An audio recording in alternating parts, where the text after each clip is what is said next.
নমস্কার বন্ধুরা, আপনারা সবাই দেখছেন সরকারি সংবাদ ইউটিউব চ্যানেল।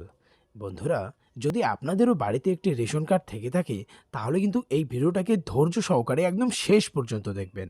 তার কারণ বন্ধুরা, তথ্যসূত্রের খবর অনুযায়ী এইমাত্র কিন্তু কেন্দ্র সরকারের তরফ থেকে প্রায় 4.5 কোটি রেশন কার্ড বাতিল করা হলো।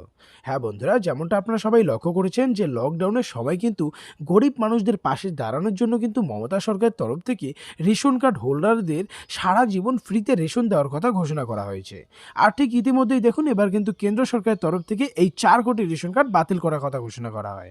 তো বন্ধুরা, কোথাও আপনাদের রেশন কার্ড এই তালিকায় নেই তো? থাকলেই কিন্তু মহাবিপদ। তো বন্ধুরা, আসুন এবার দেখে নেওয়া যাক যে কাদের কাদের রেশন কার্ডটা বাতিল করা হলো আর এর হাত থেকে বাঁচার জন্য আপনাদের কি করতে হবে। তো বন্ধুরা দেখুন, এই বিষয়ে এখানে হেডলাইনে বড় বড় করে বলা হয়েছে প্রায় 4.5 কোটি রেশন কার্ড বাতিল করা হলো। মাথায় হাত সাধারণ মানুষের। আপনার রেশন কার্ডটা বাতিল হয়ে যায়নি তো? আপনি সেটা কি করে বুঝবেন? সেটাই আজকের ভিডিওটিতে আমরা জানতে চলেছি।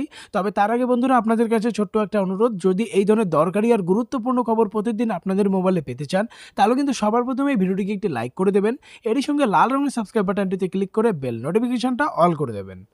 তো বন্ধুরা, প্রথমে আমরা জেনে নেই যে রেশন কার্ড বাতিল হলে সেটা আমরা কিভাবে চেক করব। দেখুন, এটার জন্য আপনাকে এই অফিসিয়াল ওয়েবসাইটে আসতে হবে nfsa.gov.in। এটাতে আসার পর আপনাকে রেশন কার্ডসের একটা অপশান পাবেন, সেখানে ক্লিক করতে হবে।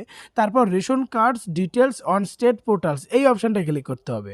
এরপর আপনাকে রাজ্য, জেলা, ব্লক আর আপনার রেশন ডিলারের নামটা নির্বাচন করতে হবে। তারপর আপনার রেশন ডিলারের যতগুলা রেশন কার্ড আছে, মানে রেশন হোল্ডার আছে, সবার নাম দেখতে পারবেন। এখানে যার যার নাম থাকবে না তার রেশন কার্ডটা বাতিল করা হবে। এবারে কথা হচ্ছে কেন্দ্র সরকার এটা কেন করেছে। দেখুন, পরিষ্কার করে বলা হয়েছে যে কেন্দ্র সরকার জানিয়েছে যাদের আধার কার্ডের সাথে রেশন কার্ডের লিঙ্ক করা নেই তাদের রেশন কার্ড বাতিল করা হচ্ছে। ভুয়ো কার্ডের কারচুপি বন্ধ করতে রেশন কার্ডের সাথে আধার কার্ড লিঙ্ক করাটা বাধ্যতামূলক করা হয়েছে।